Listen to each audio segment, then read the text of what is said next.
1995 வருஷத்துல மெக்கா ஆர்த்தர்னு ஒருத்தர் ஒரு பேங்க் கொள்ளைய எந்தவித முகமூடியும் இல்லாம அப்படின்னா முகம் முழுக்க லெமன் ஜூஸ் தடவிட்டு போனார். அவர் என்ன நினைச்சார் அப்படின்னா லெமன் ஜூஸ் தடவிட்டு போனா சிசிடிவி கேமரால வந்து தன்னுடைய ஃபேஸ் வந்து தெரியாது அப்படிங்கிற ஒரு அரகுர நாலேஜ் வச்சுக்கிட்டு பேங்க் ராபரி பண்ண போனாரு. அவர் பண்ண ஒரு மணி நேரத்துல போலீஸ் பிடிச்சிட்டாங்க. இந்த இன்விசிபிள் இங்க் அப்படிங்கிற கான்செப்ட் வந்து பொதுவாக அந்த லெமன் ஜூஸ்ல வச்சு பண்ணுவாங்க. அதாவது அந்த மை வந்து காணாம போகும். இதே மாதிரி ஒரு முகத்தில் தடவுனா நம்மளுடைய முகமும் வந்து தெரியாது கேமரால அப்படிங்கிற ஒரு அரகுரை செக்யூரிட்டி நாலேஜ் வச்சுக்கிட்டு அட்டெண்ட் பண்ணார். இந்த லோ எபிலிட்டி, லோ நாலேஜ் அல்லது ஹாஃப் பேக் நாலேஜ் அப்படிங்கிறது எப்பவுமே ஆபத்துல முடியும். இதுக்கு பேர் என்ன அப்படின்னா டன்னிங் க்ரூகர் எஃபெக்ட்னு சொல்லுவாங்க உளவியல்ல.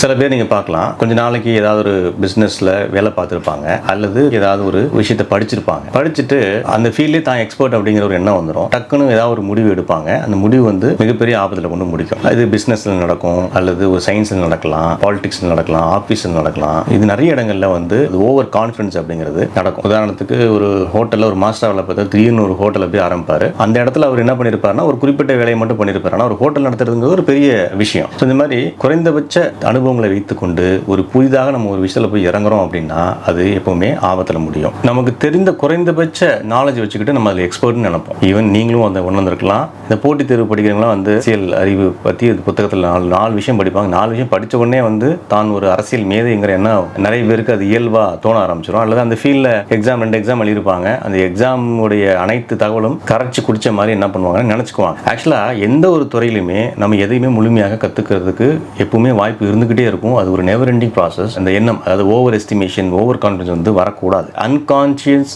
இன்கம்பீட்டன்ஸ் சொல்லுவாங்க. அதாவது நமக்கே தெரியாது நம்ம இந்த ஃபீல்டில் நம்ம இன்னும் எவ்வளோ தூரம் கற்றுக்க வேண்டியது இருக்குது அப்படின்னு. அது மியூசிக்காக இருக்கலாம், நம்ம வேலை பார்க்குற துறையாக இருக்கலாம், ஊடகமாக இருக்கலாம், அல்லது வந்து பத்திரிகை துறையாக இருக்கலாம், சினிமாவாக இருக்கலாம், அல்லது பிஸ்னஸாக இருக்கலாம். எதை எடுத்தாலுமே வந்து அந்த துறையில் நம்ம தொடர்ந்து கத்துக்கிறதுக்கு ஒரு ஸ்கோப் இருந்துகிட்டே இருக்கும். அதனால அன்கான்ஷியஸ் இன்கம்பீட்டன்ஸ் அப்படிங்கிறது ஒரு ஓவர் கான்ஃபிடன்ஸ்ல கொண்டு விட்டுரும். அந்த ஓவர் கான்ஃபிடன்ஸ் தான் பல நேரங்களில் நம்மளை அதுல பாதாளத்தில் தள்ளும். இதுக்கு நல்ல ஒரு உதாரணம் சொல்றதா இருந்தா, நீங்க ஒரு மலை சிகரத்தை பாக்குறீங்க. பார்க்கும்போது என்ன இவ்வளவுதானே அப்படின்னு சொல்லி நமக்கு தோணும். ஆனா கிட்ட போய் பார்க்கும்போது அது வந்து உயரம் போய்கிட்டே இருக்கும். இடையில அவ்வளவு தூரம் மடிப்புகள், மலை மடிப்புகள் இருக்கும். உதாரணத்துக்கு நீங்க ஊட்டி, கொடைக்கானல் போகும்போது பாத்தீங்கன்னா உயரம் என்ன இவ்வளவுதானே அப்படின்னு நினைப்போம். ஆனா உள்ள போகும்போது தெரியும் அதுல வந்து அவ்வளவு தூரம் விஷயங்கள் இருக்குங்கிறது. இதுதான் இந்த டன்னிங் க்ரூகர் எஃபெக்டோடைய ஒரு சுருக்கம். இந்த மாதிரி தான் நம்ம என்ன பண்ணுவோம்னா, ஜஸ்ட் சின்ன விஷயத்தை பார்த்துட்டு என்ன பண்ணுவோம், முடிவுக்கு வந்துடும் இவ்வளவுதானா அப்படின்ட்டு. அது இல்லை. நம்ம தொடர்ந்து உள்ள இறங்க இறங்க தான் நமக்கு அதிகமான அனுபவங்கள் கிடைக்கும். எப்பவுமே எவ்வளவு விஷயம் நீங்க கத்துக்கிட்டாலும் அதுல நீங்க ஹம்பிளா இருக்கும்போது